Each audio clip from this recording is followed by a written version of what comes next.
And of course, Triple G, Gennady Golovkin. Before Gennady says something, I'd like to bring up Ed Levine, who's got a small presentation for him.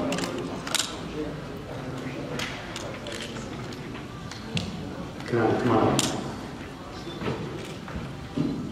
I'll make this short and sweet. Gennady, tonight you're joining a lead group of IBO champions. Lennox Lewis, Roy Jones Jr., Vladimir Klitschko. They all had 5 successful defenses of the IBO title. And fighters who can achieve that, that's tremendous. But what impresses me that I have to say to everybody is not only are you a superstar and a great champion, but you're a unique champion because besides being a great fighter, you are a gentleman and a sportsman, something that boxing really needs today. So with that, with saying that, let me present to you the IBO World Championship ring, emblematic of 5 successful defenses of your title.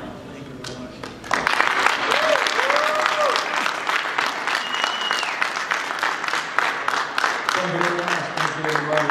Scientific today. It's a big day for me today.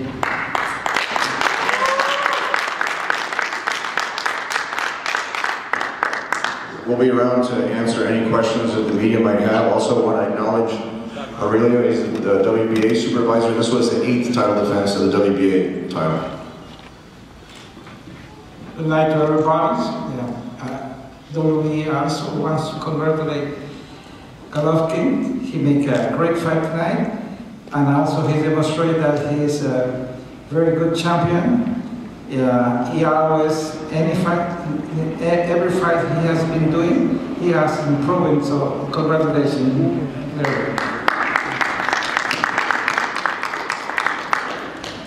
So with that, we can open it up for any questions. Gennady's knockout streak is alive at 14 knockouts in a row. Still the highest knockout percentage of any active champion and any middleweight champion in history. So if anyone has questions, you'll be happy to answer it. Also, Abel Sanchez. Peter.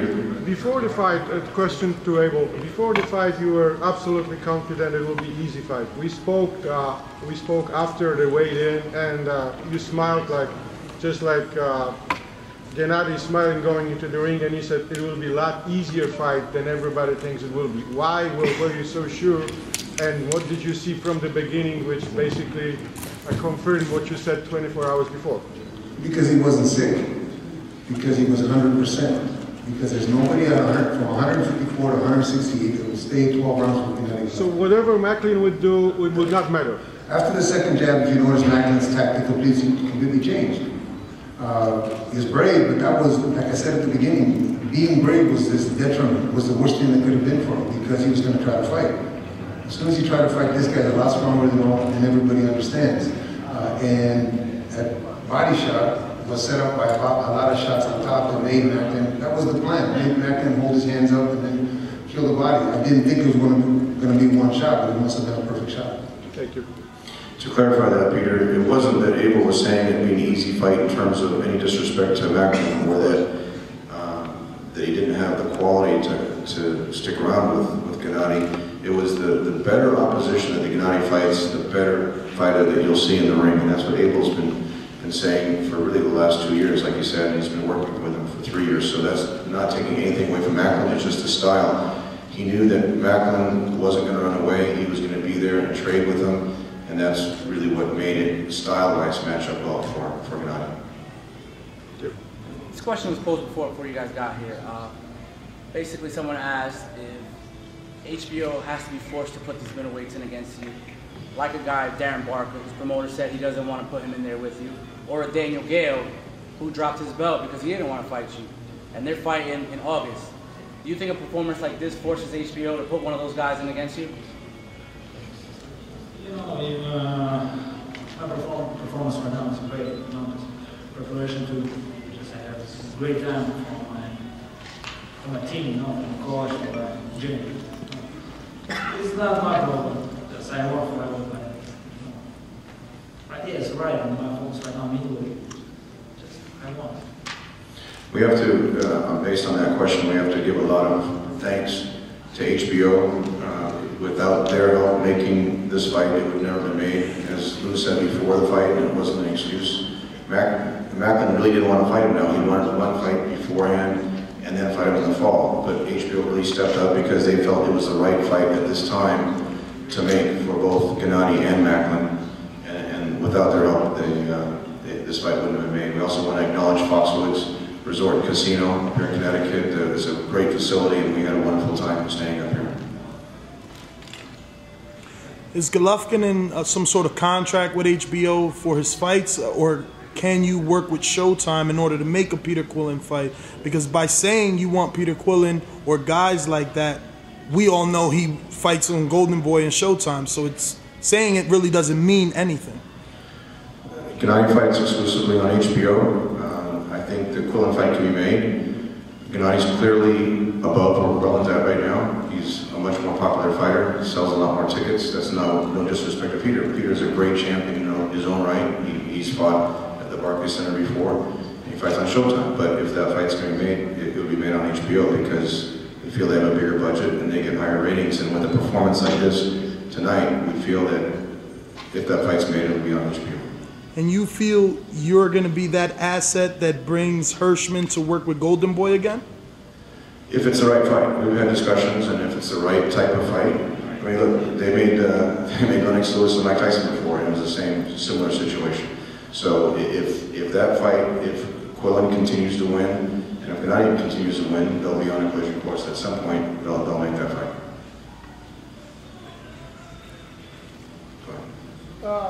This question is for Shivaji. Lately, I think because of money, a lot of boxers are going for catchweights. Pacquiao started that.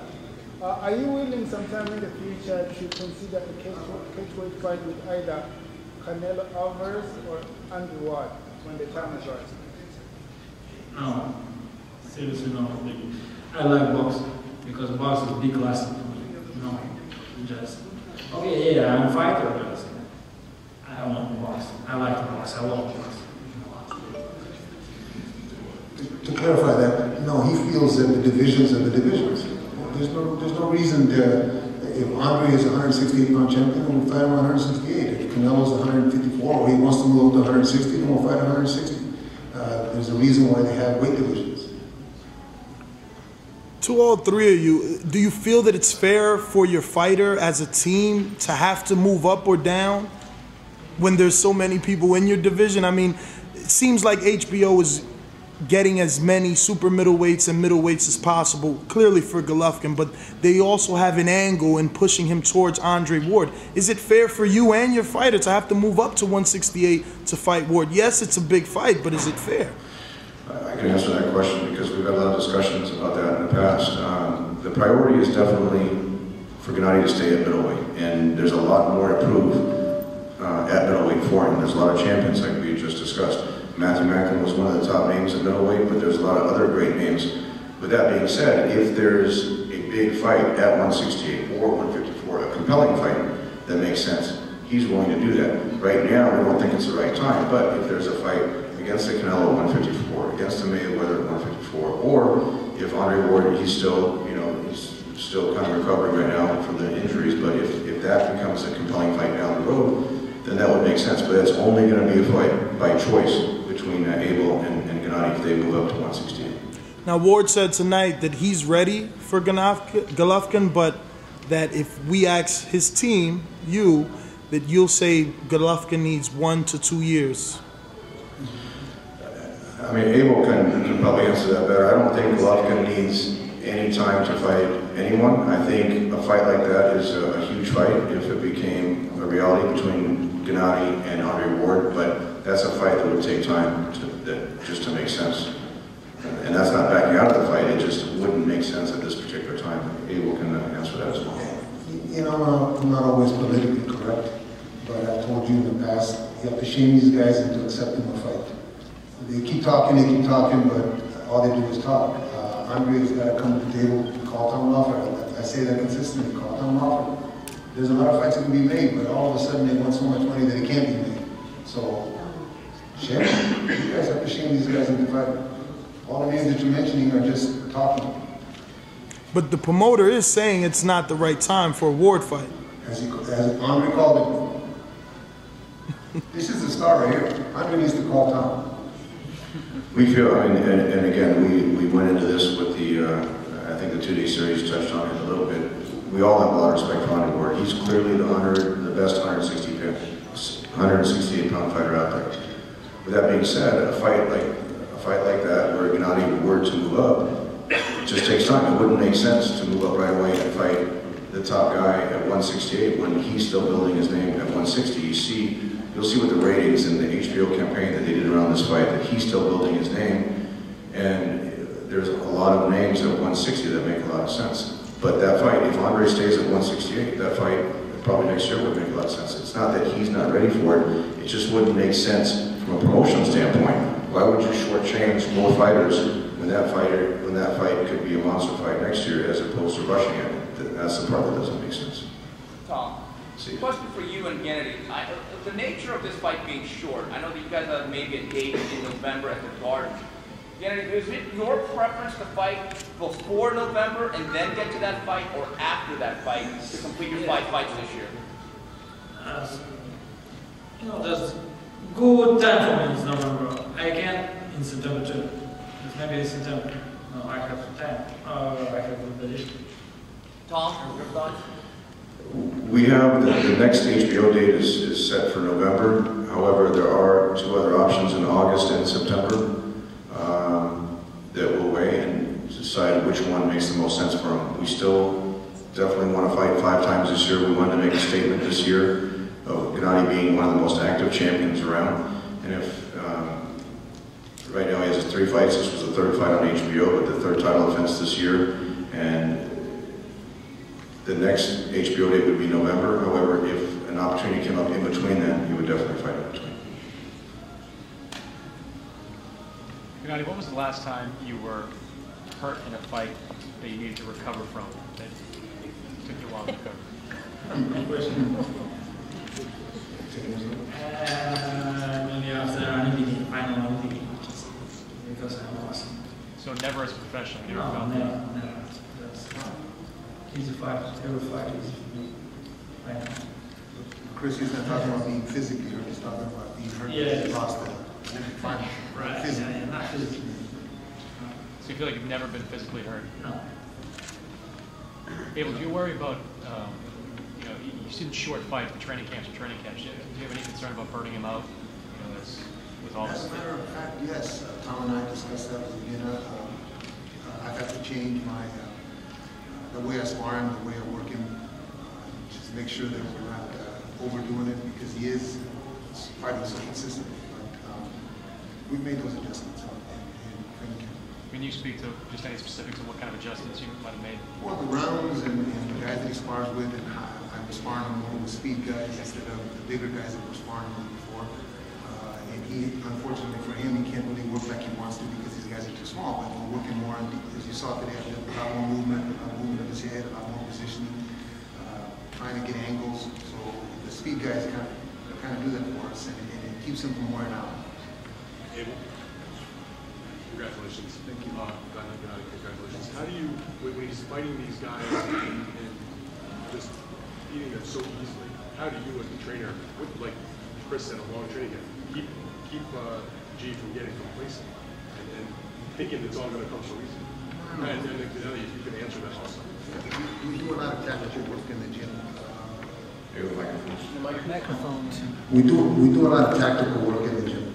We do a lot of movement, a lot of, like I said, positioning. We put, I don't want to say armor, but we put pads on the guys in the gym so that they don't get hurt when he hits them.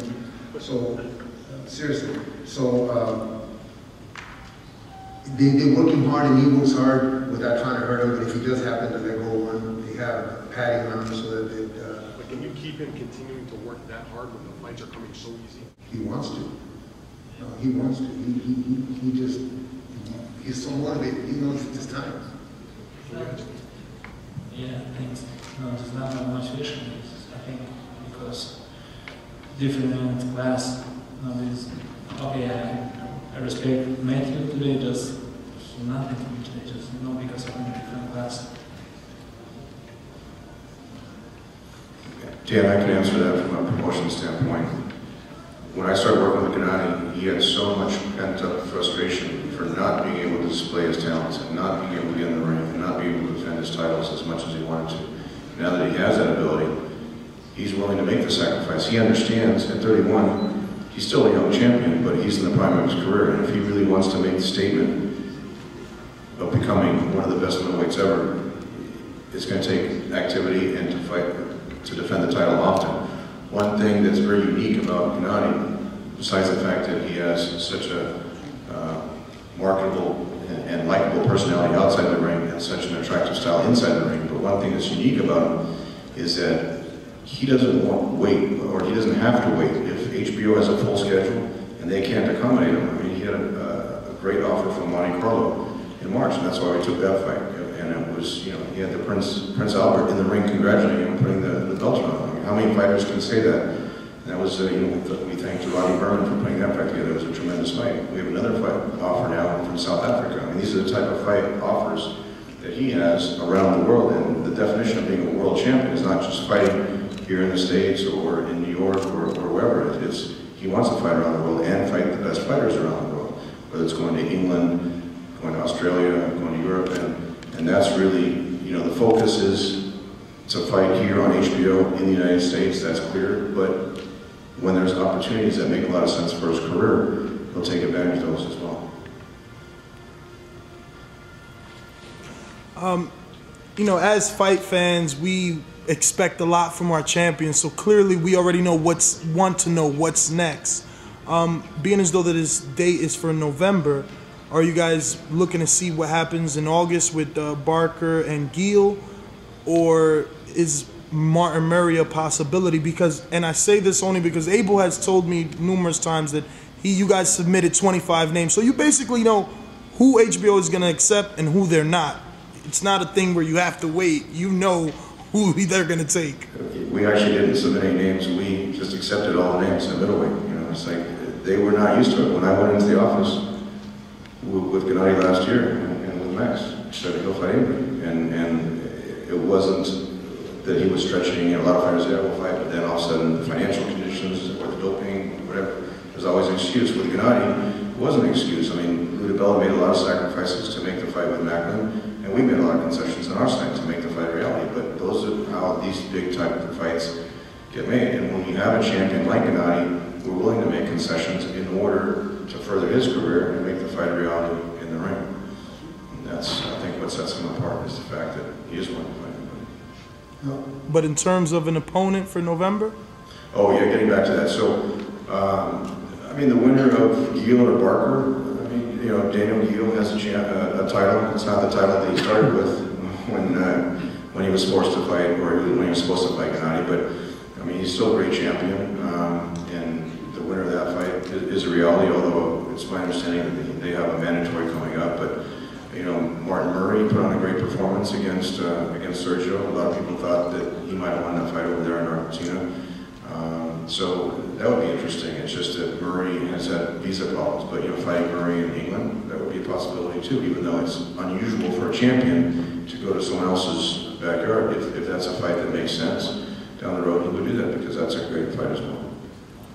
Tom, is it safe to say that August, September is going to be more kind of like the one you had in March, cheated, maybe overseas, maybe?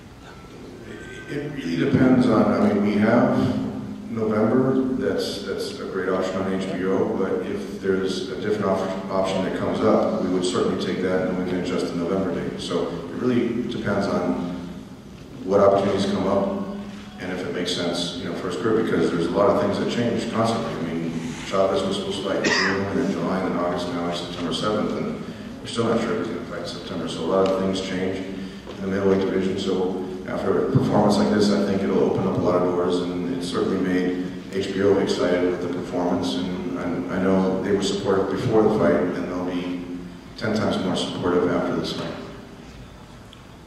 Is it frustrating for you as a promoter at all, or as long as you get your fighter a fight, it's okay? Because I know you said Barker or your Gil, but Gil already ducked him. He gave up the belt. And Eddie Hearn said he has no interest in fighting Golovkin with Barker because, you know, he cares for his fighter. So Well, Eddie, actually, I have a lot of respect for Eddie, but after the boxing fight, he said he's never going to let any of his fighters fight Gennady again. So it was frustrating last year. We have to say it was very frustrating last year. This year, you know, having fought twice on HBO within 6 months, a lot of fighters can only hope for that.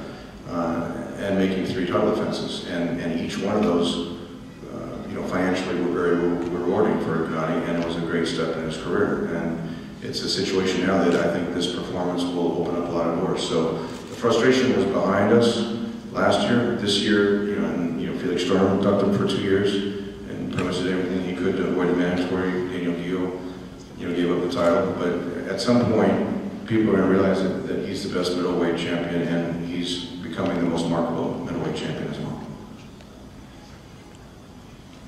How far along are you guys in the WBC rankings to force a fight with Sergio Martinez? I mean, rest of the year he's out, but it doesn't look like they want to make that fight either. Well, Lou said it was pretty clear that Sergio's going to be out for a while because of the injuries. Gennady's actually not ranked by the WBC because he's, you know, the WBA champion, IBO champion, so they don't rank other champions. And we can't really force Sergio to fight. It would be a unification fight, and the conditions would have to make sense, you know, for him to be in the ring. But I know if that opportunity came up with Gennady were to fight Sergio, we would probably make a lot of concessions on our side to make that fight. Not only, you know, usually unification fight is 50-50, but I'm sure Gennady would welcome that opportunity, and we've been flexible with HBO, and we've worked with them very well in the past, and that's something that we would definitely look into as far as making that fight with Martinez. Tom, on one hand, the way he fights is probably won't make anyone want to get in the ring with him. But on the other hand, being on HBO increases the exposure, increases the money. Is it getting harder or easier to make fights for Gennady? Right now it's easier. I mean, with I don't know, after a performance like this, you know, we have to see what happens next week. But definitely financially, it makes it easier. That's really what attracted, or that's what enabled us to make the fight with Macklin, or for Lou to put that fight together on his side. And the discussions I've had with HBO, it's just going to increase after that. So at some point, there's going to be a lot of money. Right now, there is a lot of money on the table for someone to get in the ring with Gennady, and that's what makes it possible. Tom, how far off is the possibility of maybe a Chavez fight? Because Bob Arum's been in the media basically praising Golovkin and basically saying a Chavez fight might be something to look forward to, maybe not this year, but next year. We have a good relationship with Top Rank, and you know, we did a co-promotion with Bob in January at Madison Square Garden, and he has nothing but good things to say about Gennady. Chavez is clearly proven, even though he lost to Martinez, he's probably still the most marketable middleweight out there. I mean, Chavez can fight anyone, and it's going to be a great attraction. So that's something, again, that's another great fight, a marketable fight that we would be willing to do, make concessions to make that fight happen. We can't force Chavez to fight, but I think, again, with the right amount of time and build-up for that fight, that would be a monster promotion as well. I think style-wise, I think Abel might agree with that, style-wise, because Chavez gets in the ring and is so big and therefore so durable when he gets in the ring, I think that would be a great matchup stylistically in the ring. Tom, you mentioned that you don't submit any names to HBO, but you accepted every name at middleweight. Does that mean that there were other names that weren't at middleweight that you didn't accept? And if so, is it because of keeping Golovkin at middleweight for a longer period? There hasn't been a name that HBO came up with that we haven't accepted, just to make that clear. I mean, at 154, it hasn't really been a reality yet, or 168. You know, getting back to that question, it just doesn't make sense unless it's a monster promotion. But in order to make that happen, we think that there's still a lot of fights at middleweight. If they had come to us and said, we have a great fight against one of the junior middleweights, we could have made that fight. But that hasn't been the case, and we certainly haven't turned out any names. Abel, how much longer is 154 a possibility? At some point, you get guys something rough. He came to camp being the first, walked in the door, put up on a scale and weighed 167. He's a grown man, he's not even growing anymore. I bet you if he fights 168, he probably wouldn't weigh more than 170 at the fight. He's a professional, he watches his weight very well, so it's not a problem to get to 54. I just have to have enough time to make sure that we start early in the campaign, early in the training camp to get him done, but it wouldn't be a problem. If, again, like Tom said, the right opportunity came along and all things that had to be worked out, promotional-wise, were worked out. And to go to your question, what I said to you was that Tom gave me a list of 25 fighters to see if I would approve them, and we turned nobody down. So that was what I was telling you. And how do you feel the same way about 154? It's comfortable? I think yes, because I'm less than 10 days after training, 162, just 10 days, last 10 days, it's just easy for me. This time easy for me, I feel great, I feel my body feels great, I feel power, speed.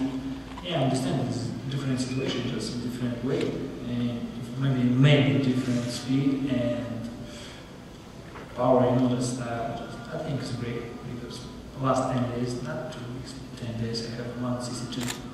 How much, Gennady, how much time will you take off then if you're going to come back and fight so quickly?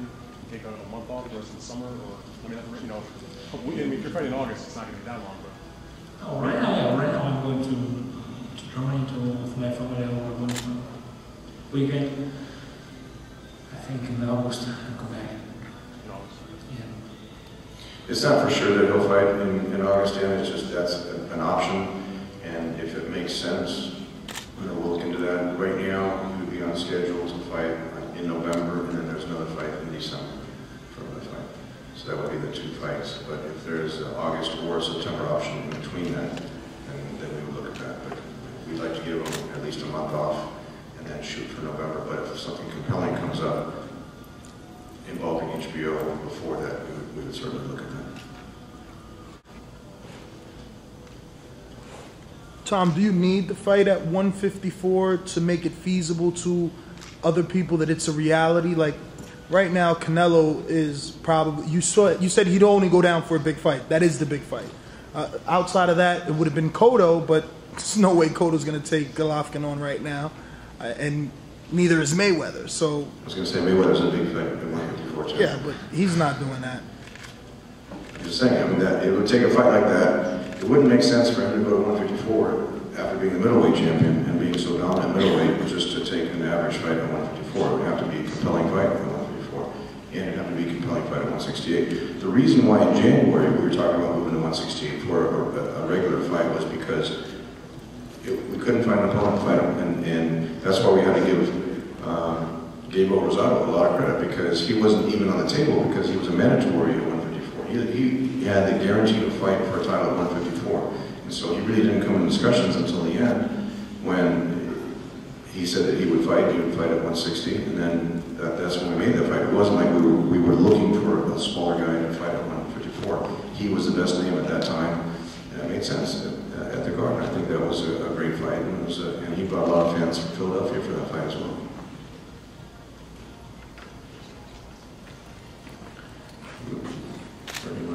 Bernie, you want to wrap it up? Is there any other last questions out there? Otherwise, I think with this fight here, it was pretty clear to everyone. I thought that, and we had a bet with Abel before the fight, but I didn't think it would be that impressive. But with this type of a knockout, I think Gennady made a big statement, and we're looking for great things for him to come in the future.